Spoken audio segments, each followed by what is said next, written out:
गांव के एक छोर पर मिट्टी की पुरानी सी झोपड़ी में बूढ़े रामलाल अपनी पोती गुड़िया के साथ रहते थे। उम्र ने रामलाल की हड्डियों को कमजोर कर दिया था और अब उन्हें सांस की गंभीर बीमारी ने जकड़ रखा था। उनके बेटे गुड़िया के पिता सालों पहले शहर की चमक में खो गए थे। कोई चिट्ठी न फोन, लेकिन गुड़िया, जो अब सिर्फ 15 साल की थी, अपने दादा की दुनिया बन गई थी। गुड़िया बचपन से ही होशियार और समझदार थी। वह जानती थी कि अगर पढ़ाई नहीं करेगी तो उसकी जिंदगी भी बाकी लड़कियों जैसी हो जाएगी, या तो कम उम्र में शादी या फिर मजदूरी। लेकिन उसके इरादे अलग थे। वह डॉक्टर बनना चाहती थी ताकि एक दिन अपने दादा का इलाज खुद कर सके। मगर फिलहाल उसे उनके इलाज के लिए पैसा जुटाना था। सुबह सुबह गुड़िया स्कूल जाती, दोपहर को लौटते ही खेतों में मजदूरी करती और शाम होते ही पास के घरों में बर्तन मांजने और सिलाई कढ़ाई का काम करती। रात को लालटेन की मध्यम रोशनी में किताबों से उसकी दोस्ती शुरू होती। जब भी उसे कोई रुपया मिलता, वह चुपचाप अपनी छोटी सी गुल्लक में डाल देती, जिस पर उसने खुद लिखा था, दादा की दवा। रामलाल को अक्सर खांसी के दौरे पड़ते। कई बार उनकी सांसें रुक सी जाती, लेकिन गुड़िया की मौजूदगी ही जैसे उन्हें हिम्मत देती। वह दादा का खाना बनाती, उनके पैरों की मालिश करती और उन्हें कहानियां सुनाकर सुलाती।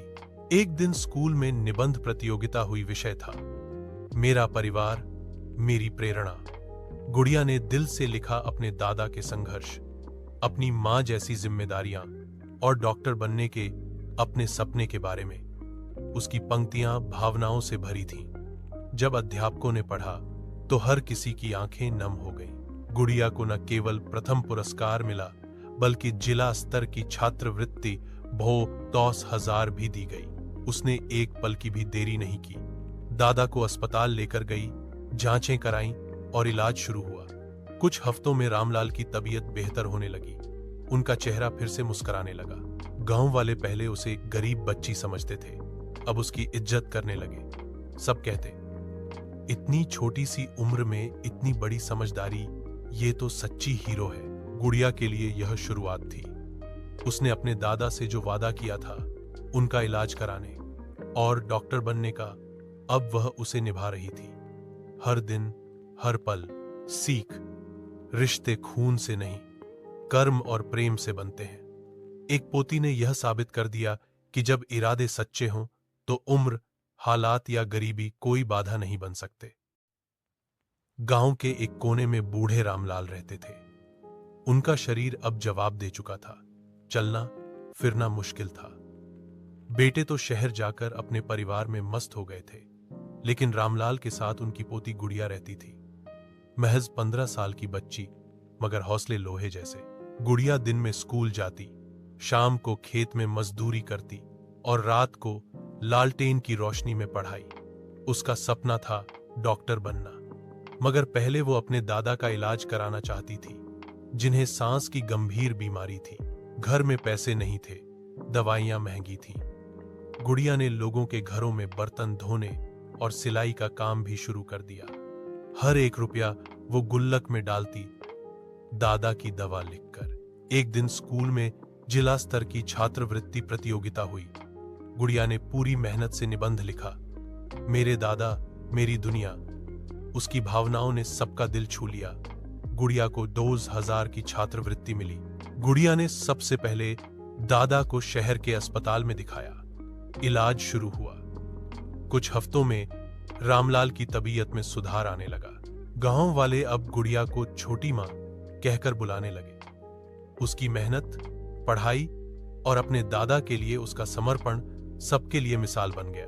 रामलाल की आंखों में अब नई रोशनी थी। दर्द नहीं, गर्व था। पोती की ममता ने उसे नई जिंदगी दी थी। सीख, सच्चे रिश्ते पैसे से नहीं, प्रेम, मेहनत और समर्पण से निपटे हैं। एक गांव में एक बूढ़ा कारीगर रहता था, जो लकड़ी की खूबसूरत चीजें बनाता था। उसके पास बहुत कम पैसे थे, लेकिन दिल बहुत बड़ा था। एक दिन गांव में एक गरीब बच्चा आया, जिसने कहा, मुझे अपनी मां के लिए कुछ खास चाहिए, पर मेरे पास पैसे नहीं है। कारीगर मुस्कुराया और उसे एक सुंदर लकड़ी का दिल बनाकर दे दिया। बच्चा खुशी से दौड़ गया।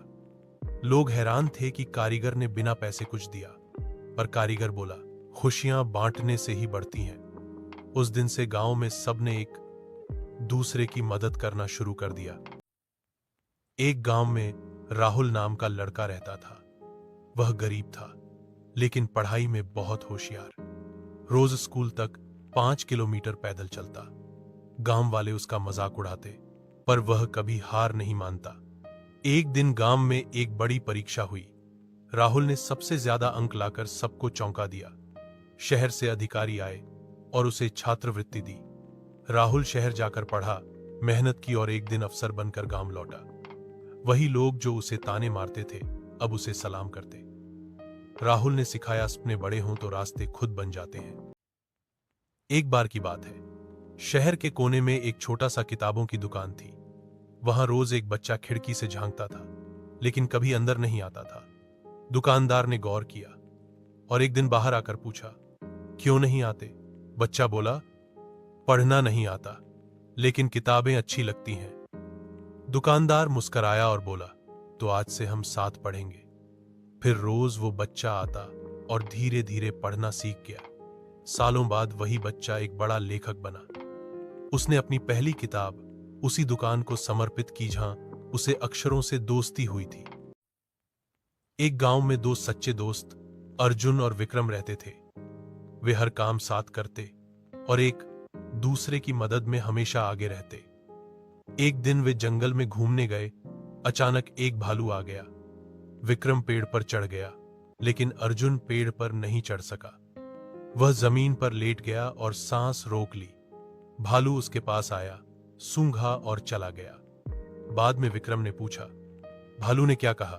अर्जुन बोला, कहा कि जो दोस्त संकट में छोड़ दे उससे दूर रहो। शिक्षा, सच्चा दोस्त वही है जो मुसीबत में साथ दे।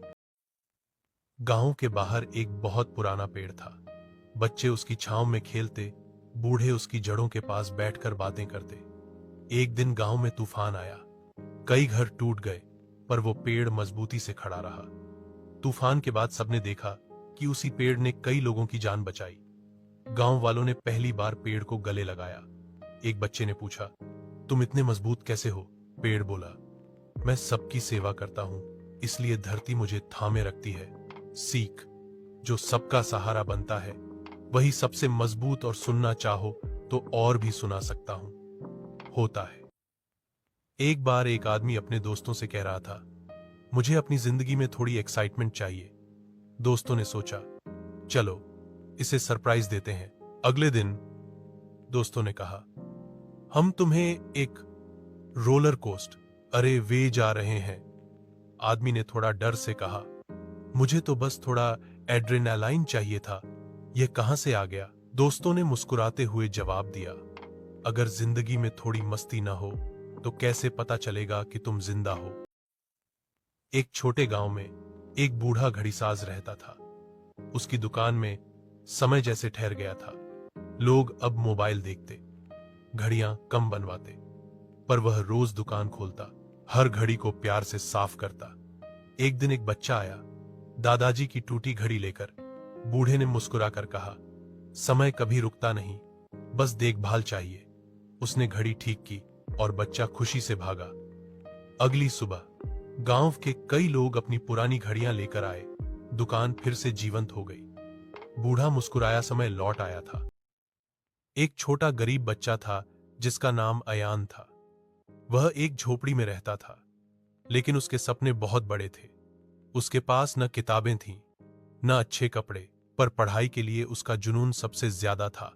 वह रोज स्कूल पैदल जाता, रास्ते में कचरे से पुरानी किताबें उठाकर पढ़ता, रात को दिए की रोशनी में पढ़ाई करता।